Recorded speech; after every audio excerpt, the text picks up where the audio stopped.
warahmatullahi wabarakatuh. Halo anak-anak, bagaimana kabarnya hari ini? Sehat? Alhamdulillahirabbil alamin. Semoga anak-anak tetap dilindungi dan diberikan kesehatan oleh Allah. Adapun pembelajaran jarak jauh dekat di hati kali ini, guru akan menerangkan tentang kelahiran Nabi Muhammad. Adapun tujuannya adalah agar anak-anak bisa meneladani Nabi Muhammad dengan rajin belajar, mandiri, jujur, dan penyayang. Nah, sekarang dengarkan cerita Bu Guru tentang kelahiran Nabi Muhammad ya. Dahulu sebelum Islam datang, bangsa Arab banyak yang menyembah berhala, banyak yang berjudi, suka membunuh, dan percaya kepada dukun-dukun. Pada zaman itu disebut zaman jahiliyah, yang artinya zaman kebodohan. Pada zaman itu Allah mengutus Nabi Muhammad untuk menyempurnakan akhlak yang mulia. Di kota Mekah ada suatu bangunan suci yang disebut Ka'bah. Ka'bah dibangun oleh Nabi Ibrahim dan Nabi Ismail. Dari keturunan Nabi Ismail lahirlah seorang pemimpin yang gagah perkasa yang bernama Qusay. Qusay dipercaya untuk memimpin kota Mekah. Setelah wafatnya Qusay, lahirlah keturunan-keturunan sampai Nabi Muhammad. Mari bersama-sama kita menyaksikan kelahiran Nabi Muhammad.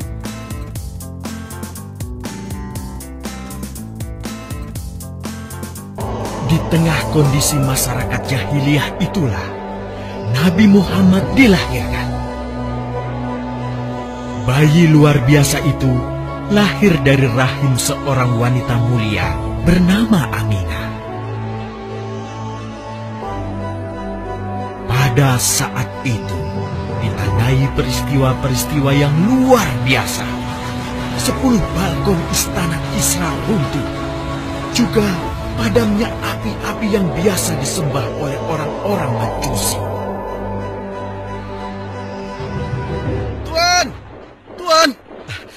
Tuan Abdul Muthalib, ada kabar gembira. Kabar gembira? Kabar gembira? Kabar gembira apa? Tuan, cucu Anda telah lahir. Benarkah? Laki-laki atau perempuan? Laki-laki, Tuan. Subhanallah, Alhamdulillah, Allahu Akbar. Kalau begitu aku ingin segera melihatnya. Mari, Tuan. Setelah mendengar itu, Abdul Muthalib bergegas menuju ke rumah Aminah.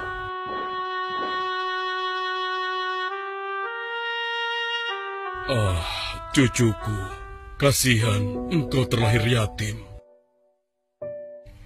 Dengan penuh kasih sayang, Abdul Muthalib membawa cucunya ke Ka'bah.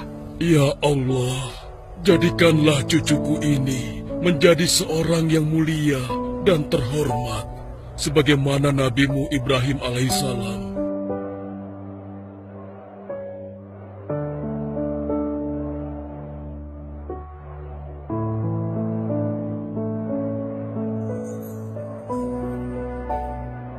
Siapa namanya, Ayah? Muhammad. Muhammad? Iya, aku akan menamainya Muhammad. Artinya yang terpuji. Kehadiran Muhammad kecil sungguh memberi kebahagiaan. Tidak hanya bagi keluarga Bani Hashim, Bahkan seluruh kabilah suku Quraisy menyambutnya dengan sukacita. Kemudian Abdul Muthalib mencarikan ibu susu bagi Muhammad kecil. Kita sudah berhari-hari mencari anak susuan, yang dari situ kita akan mendapatkan imbalan yang cukup. Namun hingga saat ini, belum juga kita dapatkan. Ya, istriku, aku mengerti. Apa kita terima saja bayi yatim itu? Muhammad maksudmu? Iya, cucu dari Abdul Muthalib. Kasihan dia. Hampir semua teman-teman dari rombongan kita tidak ada yang mau menyusuinya. Karena tidak ada harapan untuk mendapatkan imbalannya dari ayah bayi itu. Betul juga engkau istriku. Kasihan anak itu. Aku mendukungmu jika engkau susui dia. Mudah-mudahan Allah memberikan keberkahan bagi kita. Halimah segera mendatangi Abdul Muthalib. Dia bersedia untuk menjadi ibu susu dan pengasuh bagi Muhammad kecil. Betapa gembira Abdul Muthalib mendengarnya. Halimah dari Bani Sa'ad itu akhirnya dipercaya Abdul Muthalib untuk mengasuh cucunya 2 tahun lamanya. Ayo istriku, kita berangkat sekarang. Sebentar lagi suamiku. Insya Allah kita berangkat sampai anak ini kenyang. Kalau begitu, aku lanjutkan berkemas-kemas dahulu. Hah? Ada apa suamiku? Lihat, unta dan keledai kita. Mereka demikian sehat, tidak seperti sebelumnya. Subhanallah. Betul suamiku, tidak seperti kemarin. Demi Allah, kau tidak salah memilih istriku. Kau telah mengambil anak yang dipenuhi dengan barokah. Allah melimpahkan keberkahan atas Halimah dan suaminya. Mereka pulang ke kampung Bani Sa'ad dengan penuh rasa syukur. 2 tahun berlalu sudah. Tugas Halimatus Sa'diyah sesungguhnya telah usai. Saatnya Muhammad kecil harus dikembalikan kepada ibunya. Terima kasih Halimah. Engkau telah merawat anakku dengan baik selama 2 tahun. Tidak ada yang bisa kuberikan, kecuali aku berdoa. Semoga Allah memberkahi engkau dan keluargamu. Amin. Saya juga bersyukur diberikan kepercayaan dan kesempatan merawat anakmu, wahai Ibu Aminah. Namun, begini Bu, mohon maaf. Kalau boleh, izinkan aku merawat Muhammad lebih lama lagi. Aku masih sangat sayang padanya. Baiklah, kalau begitu aku setuju dengan usulmu. Bawa dan rawatlah Muhammad sebagaimana dia anakmu sendiri. Terima kasih Ibu. Terima kasih. Begitulah, Muhammad kecil kembali ke tengah-tengah Bani Sa'ad. Ia tumbuh menjadi anak yang memiliki banyak teman. Karena kemuliaan akhlaknya. Tatkala berusia sekitar 4 tahun, terjadilah suatu peristiwa. Muhammad, Bu! Muhammad! Muhammad? Kenapa Muhammad? Muhammad dibawa orang. Hah? Dibawa orang? Diculik? Coba ceritakan. Ketika kami tengah bermain, tiba-tiba ada orang dewasa datang. Dia langsung membawa pergi Muhammad dan membunuhnya. Hah? Membunuhnya? Ya Allah, di mana? Di mana? Antarkan ibu ke sana. Dengan perasaan cemas, Halimah bergegas menuju tempat itu. Dan dilihatnya, Muhammad kecil tengah terduduk. Muhammad, apa yang terjadi denganmu? Dengan sangat tenang dan jelas, Muhammad kecil menceritakan apa yang telah terjadi. Bahwa seseorang telah membelah dadanya, mengambil hatinya, kemudian mencucinya dan mengembalikannya lagi ke tempatnya semula. Maka sesungguhnya yang datang itu adalah malaikat Jibril. Dia ditugaskan Allah untuk mencuci hati Rasulullah. sehingga bersih dari segala kecenderungan setan. Subhanallah, sungguh anak ini bukanlah anak sembarangan. Sebaiknya aku kembalikan saja kepada ibunya. Peristiwa itu membuat Halimah sangat khawatir. Maka bergegaslah Halimah mengembalikan Muhammad kecil kepada ibunya. Menginjak usia yang ke-6 tahun, Muhammad kecil diajak ibunya untuk berziarah ke makam ayahnya, Abdullah di Yathrib. Dalam perjalanan pulang kembali ke kota Mekah, Aminah pun jatuh sakit. Dari hari ke hari, tubuhnya semakin melemah. Hingga di sebuah kota bernama Abwa, letaknya antara Mekah dan Yathrib, Aminah meninggal di sana. Dan Muhammad kecil pun menjadi seorang anak yatim piatu.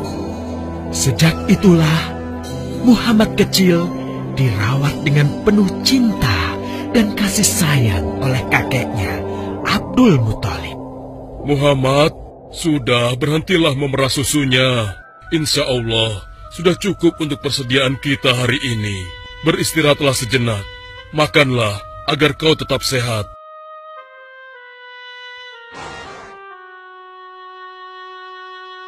Ya Allah, betapa mulia akhlak cucuku ini.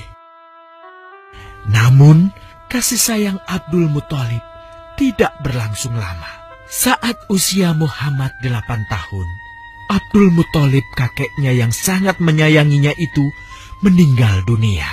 Kemudian, pengasuhan atas Muhammad pun beralih ke pamannya, Abu Thalib. Muhammad kecil tahu betul betapa sayangnya pamannya kepadanya. Di mana Muhammad? Ia tengah mengembalakan kambing milik salah seorang penduduk Mekah, suamiku. Sejak kapan dia keluar rumah? Sekitar waktu subuh tadi. Subhanallah, betapa baiknya akhlak keponakanku ini. Ya Allah, maafkan ketidakmampuanku mencukupi kebutuhan keponakanku. Sayangi dan berkahilah dia. Jadikanlah dia orang yang mulia di antara manusia. Hingga saat usia Muhammad menginjak 12 tahun, pamannya Abu Thalib mengajaknya berdagang ke Syam. Sampailah mereka di satu daerah bernama Busra. Saat mereka beristirahat, datanglah seorang pendeta menghampiri. Wahai saudaraku, selamat datang di Busra. Tampaknya kalian bukan orang sini. Dari manakah kalian berasal? Terima kasih saudaraku. Kami datang dari Mekah. Lalu, siapakah gerangan anak ini? Ini adalah keponakanku. Muhammad namanya. Apakah engkau bertanggung jawab atasnya, Tuan? Ya. Kemana ayahnya? Ayahnya sudah meninggal sejak ia masih dalam kandungan. Oh, apakah kini dia yatim piatu? Benar. Aku sungguh beruntung bertemu dengannya. Beruntung? Beruntung apa? Sungguh, keponakanmu ini adalah orang yang sangat istimewa. Oh ya? Ya, dia adalah seorang nabi, seorang utusan Allah. Bagaimana kau tahu hal itu? Aku tahu karena aku seorang pendeta. Dan berita kedatangan dia sebagai seorang utusan Allah sudah disampaikan di dalam Injil. Bahkan aku pun bisa mengetahuinya dari cincin kenabian yang berada di bagian bawah tulang rawan bahunya yang menyerupai buah apel sebagai tanda kenabiannya. Begitulah pendeta bernama Bahira menyampaikan kepada Abu Thalib perihal kenabian Muhammad. Ia berpesan agar menjaga baik-baik keponakannya itu, karena Muhammad kelak di suatu saat nanti akan menghadapi banyak gangguan dan rintangan. Istriku, Muhammad sudah berusia 25 tahun. Aku pikir sudah saatnya dia untuk menikah. Betul, suamiku. Namun, dengan siapakah dia akan kita jodohkan?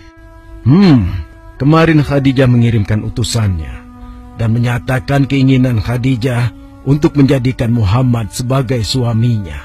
Hah? Khadijah? Khadijah yang mulia itu? Betul, istriku. Khadijah yang selama ini mempercayakan barang perniagaannya kepada Muhammad. Kenapa dia memilih Muhammad? Ya, Khadijah mengagumi kejujuran dan kebaikan akhlak Muhammad. Menurutmu sendiri bagaimana? Aku pikir Khadijah adalah wanita terbaik bagi Muhammad. Kita akan melamarnya. Tepat di usia 25 tahun, Nabi Muhammad menikahi Khadijah yang berusia 40 tahun. Dari pernikahan itu, mereka dikaruniai Allah 6 orang anak. 2 laki-laki adalah Al-Qasim dan Abdullah. Sedangkan putrinya adalah Zainab, Ruqayyah, Ummu Kulsum, dan Fatimah. Namun, kedua putranya itu telah meninggal semenjak mereka kecil. Seru bukan menyaksikan kisah cerita Nabi Muhammad? Bu Guru berpesan agar anak-anak bisa mencontoh akhlak yang mulia dari kisah Nabi Muhammad. Sekian pembelajaran hari ini. Semangat belajar, semangat beribadah, jaga kesehatan. Terima kasih. Sampai jumpa. Assalamualaikum warahmatullahi wabarakatuh.